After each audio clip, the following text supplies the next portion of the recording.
민수기 20장 14절에서 21절입니다. 오늘 나에게 말씀하시는 하나님의 말씀을 우리가 함께 고백드리겠습니다. 모세가 가데스에서 에돔 왕에게 사신을 보내며 이르되 당신의 형제 이스라엘의 말에 우리가 당한 모든 고난을 당신도 아시거니와 우리 조상들이 애굽으로 내려갔으므로 우리가 애굽에 오래 거주하였더니 애굽인이 우리 조상들과 우리를 학대하였으므로 우리가 여호와께 부르짖었더니 우리 소리를 들으시고 천사를 보내사 우리를 애굽에서 인도하여 내셨나이다. 이제 우리가 당신의 변방 모퉁이 한 성읍 가데스에 있사오니 청하건대 우리에게 당신의 땅을 지나가게 하옵소서. 우리가 밭으로나 포도원으로나 지나가지 아니하고 우물물도 마시지 아니하고 왕의 큰 길로만 지나가고 당신의 지경에서 나가기까지 왼쪽으로나 오른쪽으로나 치우치지 아니하리다 한다 하라 하였더니 에돔 왕이 대답하되 너는 우리 가운데로 지나가지 못하리라. 내가 칼을 들고 나아가서 너를 대적할까 하노라. 이스라엘 자손이 이르되 우리가 큰 길로만 지나가겠고 우리나 우리 짐승이 당신의 물을 마시면 그 값을 낼 것이라. 우리가 도보로 지나갈 뿐인즉 아무 일도 없으리다 하나 그는 이르되 너는 지나가지 못하리라 하고 에돔 왕이 많은 백성을 거느리고 나와서 강한 손으로 막으니 에돔 왕이 이같이 이스라엘이 그의 영토로 지나감을 용납하지 아니하므로 이스라엘이 그들에게서 돌이키니라. 아멘. 하나님의 계획은 온전하고 하나님의 계획은 내 생각보다 크시기에 하나님을 신뢰함으로 주님이 주시는 평강이 넘치는 이 하루 되기를 주님의 이름으로 축원합니다. 하나님을 온전히 신뢰하면 우리의 삶에 근심이 사라집니다. 아버지 하나님께서 계획하시고 인도하시는 그 모든 일들이 완전하시고 더 크시다고 하는 것을 온전히 믿을 때 내 삶 가운데 주님이 주시는 그 기쁨, 그 은혜를 누리게 되지요. 자, 오늘 이스라엘 백성들에 대한 이야기의 핵심은 이제 이스라엘이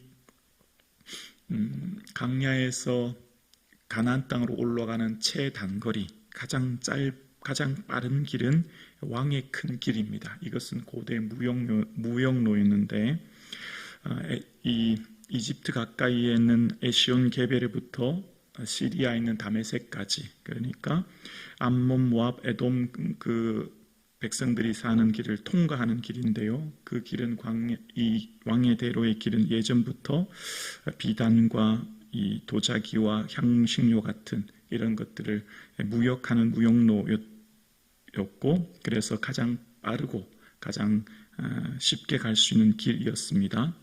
자, 그래서 이제 이 모세가 에돔 왕에게 부탁하는 내용이 나와요. 그 부탁하는 내용의 14절에 보면 모세가 이런 말을 합니다. 모세가 가데스에서 에돔 왕에게 사신을 보내며 이르되 당신의 형제 이스라엘의 말에 라고 하는 말이 나와요. 당신의 누구라고요? 형제라는 표현이 나옵니다.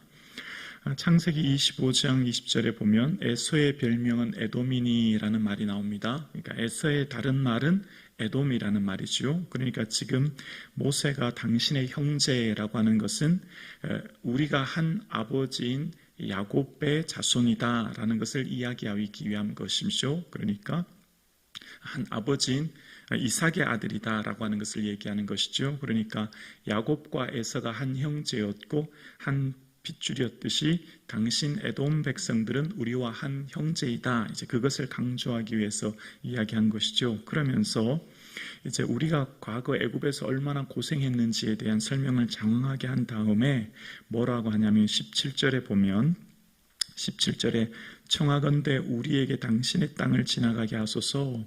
우리가 밭으로나 포도원으로나 지나가지 아니하고 우물물도 마시지 아니하고 어디로요?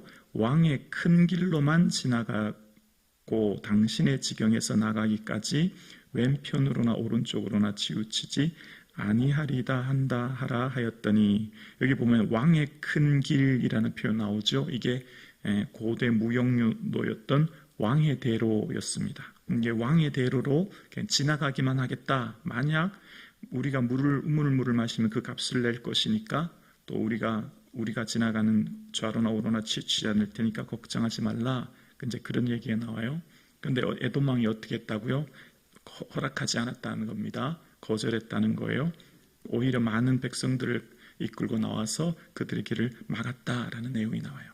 자, 그런데 오늘 에돔 왕에게는 그 길을 막아서 어떤 일이 일어나냐면 21장 여러분 성경 4절에 보면 백성들이 어떤 일이 일어났냐면 21장 4절 성경 보시면 백성이 호루산에서 출발하여 홍해 길을 따라 에돔 땅을 우회하려 하였다가 길로 말미암아 백성의 마음이 상하니라. 에돔 땅을 우회하였다라는 표현 나오죠. 원래 가장 빠른 왕의 대로가 아니라 거기서 광야길로 가야 되기 때문에 우회에 돌아가야 됐어요.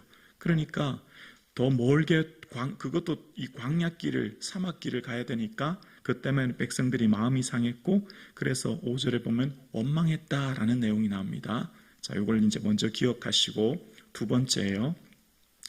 그런데 지금은 에돔 왕은 이 길을 막아서 그 길을 가지 못해요. 근데 두 번째 또다시 왕의 길에 대한 이야기가 나옵니다. 근데 그때는 하나님께서 그 길을 허락하시고 그 백성들을 쳐 무찌르고 그 길을 통과해요. 그 어디 나오냐면 21장 22절 보실래요? 21장 22절. 우리에게 당신의 땅을 지나가게 하소서. 우리가 밭에든지 포도원에든지 들어가지 아니하며 우물물도 마시지 아니하고 당신의 지경에서 다 나가기까지 왕의 큰 길로만 지나가리다 하나. 보이십니까? 왕의 큰 길로 지나간다는 거예요. 똑같이 또 왕의 길을 지나간다고 얘기합니다. 그런데 시온 왕이 어떻게 하냐면 여러분 성경 보시면 용납하지 않아요. 용납하지 않으면 이번에도 또 그 길을 포기하고 못 가느냐? 그게 아니에요. 21장 23절에 보면 그래서 이스라엘이 그들을 쳐서 무찌르고 그곳을 점령하고 지나가는 것을 봅니다. 자, 그럼 여기서 한번 생각해 볼게요. 아모리 왕 시온에게 요구했을 때는 왕의 길을 그들이 용납하지 않으니까 그들이 이스라엘이 칼로 무찌르고 그곳을 점령하여 그것을 지나가는데 오늘 본문 읽었을 때는 에돔 왕에게서는 그들이 거부하고 그들이 막으니까 더 이상 말하지 않고 우회해서 돌아가요. 그러니까 한번 생각해 볼게요. 하나님이 그러면 같은 왕의 길을 가는데 두 경우가 나온 겁니다. 에돔 왕의 길은 허락하지 않으시고 우회하게 하시고 아모리 왕 시온의 길은 칼로 무찌르면서 통과하게 하신 거예요. 왜 그렇게 하신가? 왜 같은 왕의 길을 통과하는데 어떤 길은 막으시고 우회하게 하시고 어떤 길은 가게 하시고 그것을 허락하시는가? 이제 이 같은 길인데 어떤 길은 막고 어떤 길은 허락했다는 게 나옵니다. 그래서 이 상황, 에돔 길을 왜 막으셨는가에 대한 하나님의 설명이 나와요. 왜 에돔 왕의 길은 막아야만 했고 그렇게 하셨나라는 것을 신명기 2장 4절과 5절에 보면 이때 당시의 상황을 가지고 모세가 이제 설명하는데 하나님의 말씀을 들어서 설명합니다. 하나님이 말씀하신 것을 이렇게 이야기하는데요. 너는 또 하나님이 모세에게 말씀하시는 거예요. 너는 또 백성에게 명령하여 이르기를 너희는 세일에 거주하는 너희 동족 형제라는 거예요. 에서의 자손이 사는 지역으로 지날진대 그들이 너희를 두려워하리니 너희는 스스로 깊이 삼가고 5절이요. 그들과 다투지 말라. 그들의 땅은 한 발자국도 너희에게 주지 아니하리니. 자, 이는 설명이 나옵니다. 왜 그러냐? 이는 내가 세일산을 에서에게 기업으로 주었음이니라 라는 말씀이 나옵니다. 창세기 36장 8절에 보면 세일 땅은 에서의 기업이라고 나오거든요. 그러니까 이는 왜 하나님이 에돔 땅을 막으시고 그들을 무찔러서 그 땅을 허락하지 않으셨고 했는가? 그 이유가 세일산, 지금 그들이 있는 그 에돔 땅은 에서의 기업, 에서에게 준 곳이기 때문에 허락하지 않았다라는 겁니다. 여기까지 이해가 되십니까? 그러니까 아까 아모리 왕 시온의 땅은 허락해 주셨어요. 그들이 점령해서 그들이 얻도록 하셨는데, 그래서 그 길을 통과하게 하셨는데, 그런데 에돔 땅은 하나님께서 에서의 기업으로 허락해 주셨기에 그들이 점령하는 것을 허락지 않으셨다라는 내용이 나오는 겁니다. 여기서 이제 생각해 볼게요. 이스라엘 백성들의 가는 길을 보면 언제나 그들의 현실적인 눈으로 보면 어떤 길을 막으셔서 불평이 일어나고 어떤 길은 허락해 주셔서 점령하여 올라가는 모습이 나옵니다. 근데 이스라엘 백성들의 입장에서는 그 당신은 왜 막으셨는지 그 설명이 나와 있지 않아요. 지금 민수기 20장에 오늘 본문은 설명이 나와 있지 않지 않습니까? 근데 이후에 모세를 통해서 설명을 통해 깨닫는 거예요. 이것은 지금 에돔 왕의 지역은 에서에게 기업으로 주셨기 때문에 우리가 그 땅을 점령하지 않도록 우회한다라고 하는 것을 비로소 알게 되죠. 하나님께서 하시는 일들이 지금에는 다 이해할 수 없는 일들이 많이 있습니다. 지금 우리의 눈으로 다, 우리의 좁은 시야는 다 깨달을 수 없는 것이 있어요. 마치 지금 이스라엘 백성들이 에돔 왕의 큰 길로 가는데 에돔 왕이 막아서 우회해야 되고 이후에 원망이 일어나는 일들이 있을 수도 있지만, 그러나 하나님께서 하시는 일들과 그 계획이, 하나님의 생각하는 그 모든 일들이 나의 생각보다 더 크고 나의 계획보다 더 완전하여 언제나 하나님께서 하시는 일들이 하나님의 그 뜻이 또 완전함을 우리는 믿기에 오늘도 우리는 이 본문을 통해서 깨닫습니다. 하나님을 온전히 신뢰하면 하나님께서 주시는 그 길 안에 근심이 사라진다고 하는 것을. 여러분, 이스라엘 백성들에게 하나님이 구구절절 설명하지 않으시고 하나님이 길을 인도하실 때가 있으셨어요. 왜 이렇게 광야 길을 가게 하시는가? 그렇게 설명하는 길 중에 하나를 보면 출애굽기 13장 17절에 보면 어떤 내용이 나오냐면, 하나님께서 애굽에서 처음 이스라엘 백성들이 이끌고 나올 때 가장 빠른 길이 어디였냐면 블레셋 사람의 땅의 길, 그 당시로 말하면 해변길이라고 말하거든요. 그러니까 우리로 말하면 광주에서 서울을 가는 가장 빠른 길은 서해안 고속도로 아닙니까? 서해안 고속도로 가면 가장 빠르게 쉽게 올라갈 수 있죠. 근데 그 서해안 고속도로로 가는 길을 그 블레셋 사람의 땅의 길이라고 하면서 하나님께서 그 길을 허락지 않으셨대요. 그리고는 광야길로 가도록 그들을 인도했다는 겁니다. 그러니까 광주에서 오히려 대구를 통과해서 저 광릉으로 돌아가겠다는 겁니다. 이해가 되지 않아요. 직선으로 곧바로 빨리 가면 제일 쉽고 또 해변길이기 때문에 평지라서 편한데 왜 광야로 그렇게 하셨나라고 하는 것을 설명하면서 하나님께서는 말씀하시기를, 이는 이 백성이 전쟁하게 되면 마음을 돌이켜 애굽으로 돌아갈까 함이라라고 하면서 출애굽기 13장 17절에 이야기하십니다. 빠른 길 있지. 그 해변길로 가면, 블레셋 땅의 길로 가면 가장 빨라. 그런데 문제가 있어요. 거기는 블레셋 지역을 통과해야 됩니다.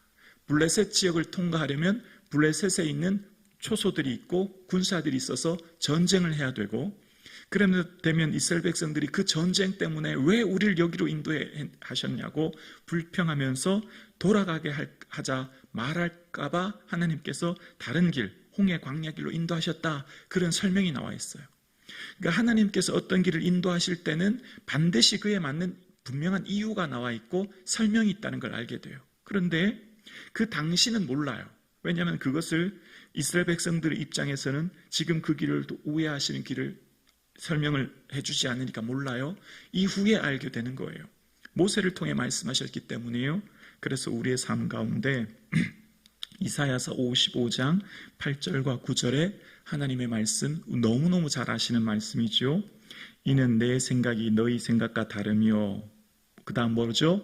내 길은, 하나님이 인도하시는 그 길은 너희 길과 다름이니라. 여호와의 말씀이니라. 왜죠? 9절에 보면 이는 하늘이 땅보다 높음같이 내 길은 너희 길보다 높으며 내 생각은 너희 생각보다 높음이니라. 아멘. 하나님이 인도하시는 그 길은 우리가 지금 다 측량할 수 없고 다 헤아릴 수 없고 다 깨달을 수가 없어요. 그래서 불평이 일어나요. 원망이 일어나요. 왜 이 길로 가야 하는지 알 수 없어요. 그러나 하나님께서 계획하시는 그 길은 그 수가 너무나 많아서 우리가 다 셀 수가 없어요. 하나님의 생각이 보배와 같아서 지금 그 수가 너무나 많아 모래와 같아요. 그 모래와 같은 생각을 우리가 다 수를 셀 수 없어요. 우리는 한 치 앞도 알 수 없는 우리에게는 하나님의 생각이 수십 수 앞을 바라보시면서 준비하고 계세요. 그래서 내가 알거니와 사람의 길이 자신에게 있지 아니하며 걸음을 지도함이 걷는 자에게 있지 아니하다라고 하는 예레미야의 고백처럼 우리의 길이 내 자신에게 있지 않아요. 하나님이 붙들고 계시고 하나님이 주인 되어 주시고 하나님이 이끄시는 길이에요. 그래서 지금은 비록 알 수 없지만 그 오묘하고 깊으신 하나님의 뜻 안에 더 완전한 길로, 더 은혜로운 길로, 더 온전한 길로 우리를 이끌고 계신 줄로 우리는 믿습니다. 그래서 우리는 하나님을 신뢰합니다. 아버지 하나님의 온전한 길을 신뢰하기에 지금 비록 다 이해할 수 없는 상황 가운데 원망이 아니라 그럼에도 불구하고 하나님을 바라보고 신뢰함으로 기도함으로 주님의 주시는 은혜가 충만한 믿음의 길을 걸어갈 수 있기를 주님의 이름으로 축원합니다.